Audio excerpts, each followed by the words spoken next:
Welcome to infinitestoryhouse. The Darkness. This is a story from my childhood, one which I have not told anyone except for my wife. Just thinking about it still sends me shivers down my spine. I grew up in a small house with just my mother. It was a nice little house with 2 bedrooms upstairs, a small living room, and a kitchen on the main floor, and a basement where I kept all of my toys. The basement had a small storage room in the back, lit by a single light bulb. It wasn't until I was 7 years old that I started to get scared to go down there. It was a dark, rainy night when I played with my Legos in the basement. Rainwater slowly dripped through the window and down the cement wall. It was cold down there that night, more so than usual. I was wrapped up in my hoodie and a blanket as I played. While attempting to build an airplane out of my Legos, I suddenly get a chill down my spine, followed by the overwhelming feeling of being watched. I turned and looked behind me, towards the dark storage room. Something drew my attention to the room, but I couldn't see what it was. It seemed darker than usual. I didn't think a room could get that dark, especially with the lights on in the room adjacent to it. It almost seemed like there was something in there drawing away all of the light, sucking it in a black hole. I stared into the darkness at seemingly nothing until I saw something move. I didn't know what it was, but it seemed even darker than the room. I saw it for just a second before it disappeared. As it did, I could see a light slowly start to trickle into the room. This terrified me, so I ran upstairs in the living room to seek comfort by my mother. When I told her what I had seen, she just told me that it was my mind playing tricks on me because of the heavy rain outside. I went to bed that night, not thinking much about what had happened in the basement.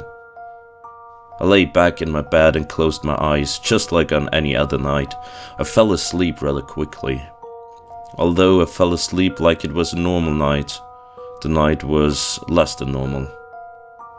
I woke up that night with the feeling of being watched. I opened my eyes to see nothing but darkness.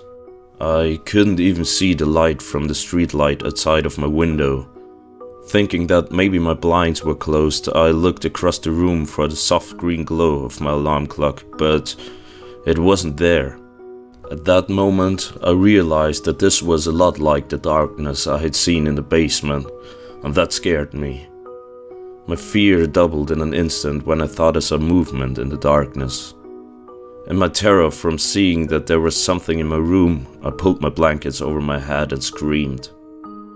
In the midst of my scream, I heard my door open at the soft call from my mother. As she sat down on my bed, I slowly pulled my blankets off from over my head and looked around my room. The light had returned to my room, and I could now see the soft glow of my clock blinking at 2:17 a.m. and the light from the street light outside my window with my blinds fully open.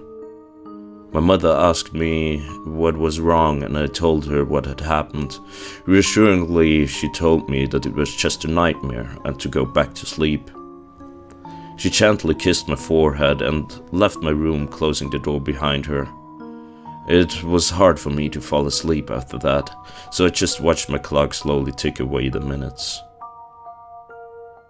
This went on for about 2 or 3 months, staying at this level of activity.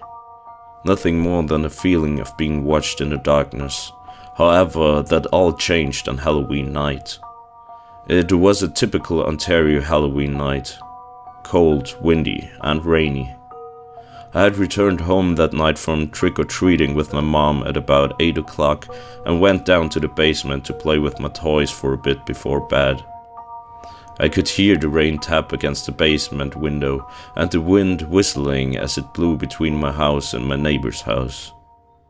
Something was unsettling in the basement that night, more so than usual.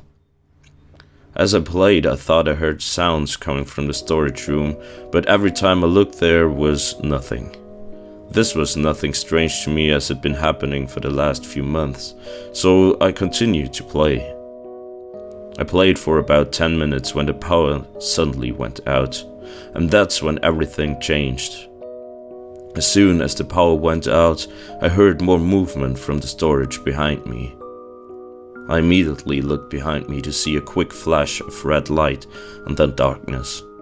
As I stared, I could hear footsteps from the dark room, but I could see nothing.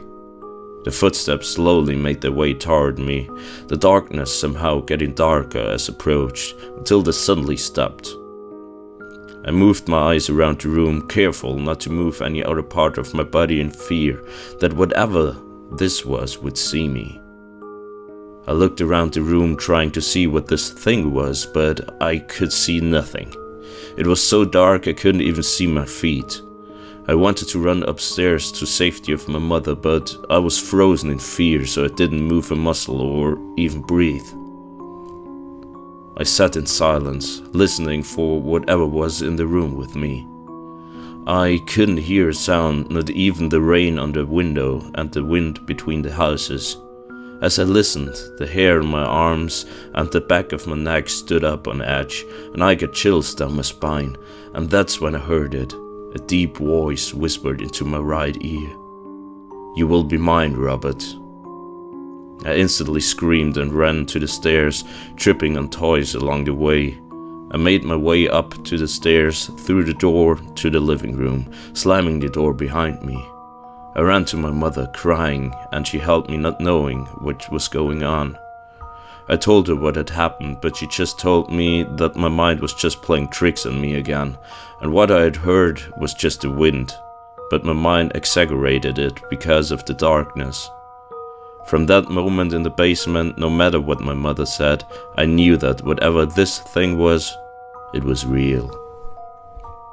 From then on, I refused to go to the basement alone. In fact, I didn't like going to the basement at all. The activity in the basement itself settled down a little bit because I was never alone down there after the incident, but I still had trouble sleeping. I would wake up at night with a feeling of being watched, to see nothing in my room but darkness. I would lay there staring into the darkness with my blankets pulled up to my neck, hoping that there was nothing. But after a few minutes I would hear the same voice again. "You're mine, Robert."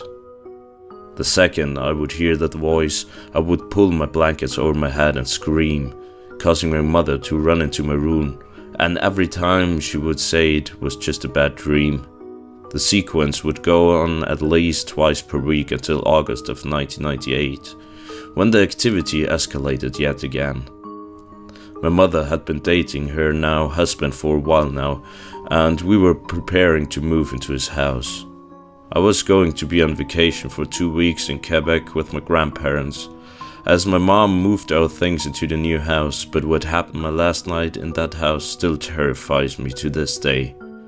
I had fallen asleep easily that night, excited to be leaving on vacation the next morning, but the rest of the night would not be so easy.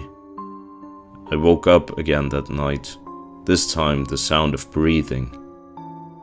I opened my eyes to see nothing but darkness yet again. Thinking that my mother was in my room with me, I called out to her, "Mom?" But she would answer was definitely not my mother. It was the deep voice yet again. "Your mother is not here. She can't help you, Robert. You're finally mine." I continued to stare into the darkness, thinking that it was my imagination, but as my eyes adjusted to the darkness, I could see the silhouette of the dark figure standing at the end of my bed.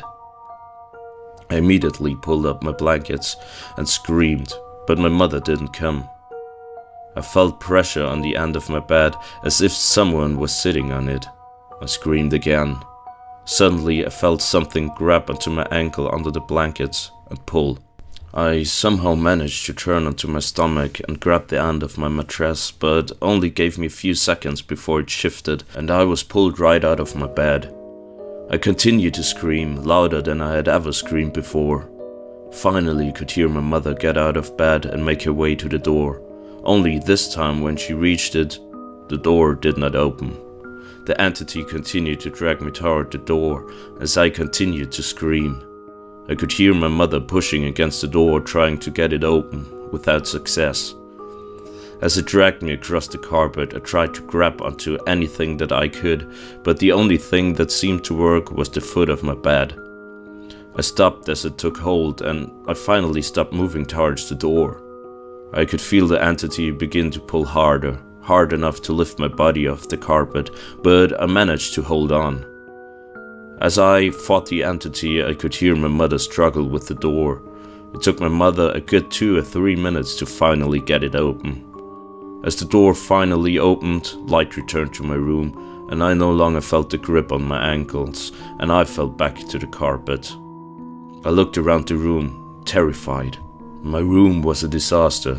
The sheets were in a ball on the floor, my mattress was half off my bed frame, and my bed was no longer sitting flush with the wall, but pulled off 3 feet. I looked around for the entity, but it was no longer there. My mother held me tight as I cried on the floor, not knowing what had happened, only thinking that it was a really intense nightmare. I spent the rest of that night in my mother's bed, but did not sleep. The next morning, I could see the rug burn on my arms and elbows from being dragged across the carpet. I looked at my ankles to see they were red and swollen, but harder to see were the little scratches along the top of my feet. That was my last night in that house, and I'm glad that it was. To this day, I do not know what this thing was or what it wanted of me, but thinking of it still scares me. In my adolescent years, and even now that I'm in my mid-20s, I have what my doctor has only described as night terrors. I wake up in the middle of the night to see nothing but darkness, and as I stare into the darkness, I see a figure, even darker than the darkness around it. I still scream when I see the silhouette of the darkness. Now that I'm older though, I have more control over my actions. I take a flashlight and shine it through my room, or I turn on the light switch. Many times I just wake up screaming, sometimes even running out of my room with no idea why. I do not know if what I see is the same entity that stalked me as a child, or if it's just my imagination digging deep into my subconscious, but the entity still haunts me to this day. I just pray that whatever this is does not start going after my wife or our future kids.